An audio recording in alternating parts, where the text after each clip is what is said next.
તો હેલો મિત્રો, સ્વાગત છે તમારો મિની વ્લોગમાં। તો આજે તમારો ભાઈ જાય છે રાધનપુર। પછી તમારો ભાઈ ચડી ગયો ડાલા ઉપર। કેમ છે ભાઈ? પછી ખખડ ભખડ કરતા નીકળી ગયા રાધનપુર। એટલે મને ઉપર આવ દે ને, હવા નથી આવતી। પછી ભાઈ આવી ગયો ઉપર, પણ હા ઉપર નહીં, ડાલા ઉપર।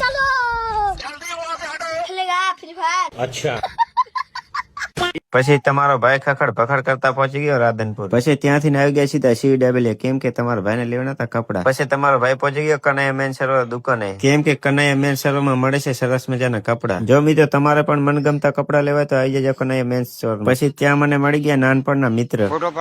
પછી મિત્ર એ પાઈ દીધો ચા, નીકળી ગયા તેમની દુકાને। પછી ત્યાંથી નીકળી ગયા પહોંચી ગયા ભાઈની દુકાને। તો મિત્રો આ છે ભાઈની દુકાને, તમારે પણ સરસ મજાની મીઠાઈ જોતી હોય તો આવી જજો ભાઈની દુકાને। તો મિત્રો દુકાનનું નામ છે રાધે સ્વીટ અને દુકાન આવેલી છે મારુતિ પ્લાઝા। પછી ત્યાંથી આવી ગયા બજારમાં મિત્રો તમને કાંકડી તરાવ બતાવવા। તો જેવું મિત્રો અમદાવાદમાં કાંકડી તરાવ છે ને એવું જ અમારે રાધનપુરની બજારમાં બની ગયું છે। તો મિત્રો વિડીયો કરું બંધ ના કે બધા મને કહે કે એડી ખેણી પૈસા હારુંથી જાહેરાત કરવા માંડ્યો, તો શું મારે આખી જિંદગી શિવ ભેળ ખાવા રિક્ષા ભાડે કરીને આવું?